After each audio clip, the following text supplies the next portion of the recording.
Нікала, юрист компанії Profit Consult.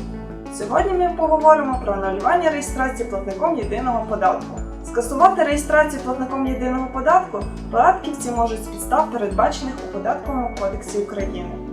Проте у податковому законодавстві відсутня норма, яка б чітко вказувала на строк, протягом якого здійснюється повідомлення про анулювання реєстрації платником єдиного податку. Це, в свою чергу, створює ситуацію, коли суб'єкт господарювання може офіційно вже не перебувати на спрощеній системі оподаткування, але все ж продовжує вважати себе платником єдиного податку.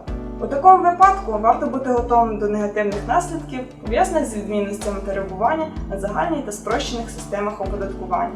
Одним із наслідків, який може спіткати суб'єкта, щодо якого відбулося скасування реєстрації платником єдиного податку, є відповідальність за незастосування РРО при здійсненні розрахунків.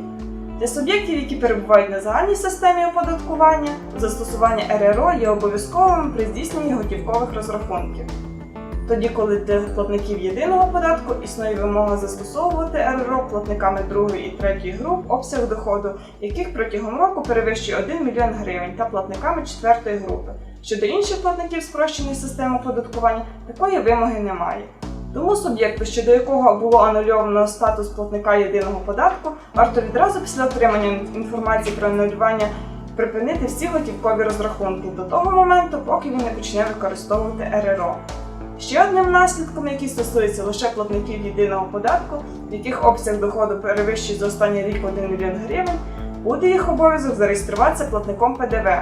У випадку, якщо платник податків не зареєструється платником ПДВ, то він все одно буде змушений сплачувати ПДВ, проте у нього буде відсутнє право на податковий кредит. Якщо ж суб'єкт не буде сплачувати ПДВ у встановлені строки, то йому доведеться, крім ПДВ, сплатити додатково ще штрафні санкції у розмірі 25% від суми податкового обов'язку. Наступним наслідком скасування спрощеної системи оподаткування буде обов'язок сплачувати військовий збір, оскільки, на відміну від платників єдиного податку, платники на загальній системі оподаткування зобов'язані сплачувати військовий збір щорічно разом з ПДФО.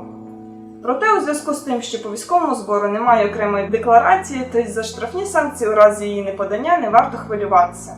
Для того, щоб мінімізувати негативні наслідки скасування спрощеної системи оподаткування та можливі санкції, необхідно регулярно перевіряти на сайті Державної фіскальної служби, чи є ви в реєстрі платників єдиного податку. На цьому все. Дякую за увагу!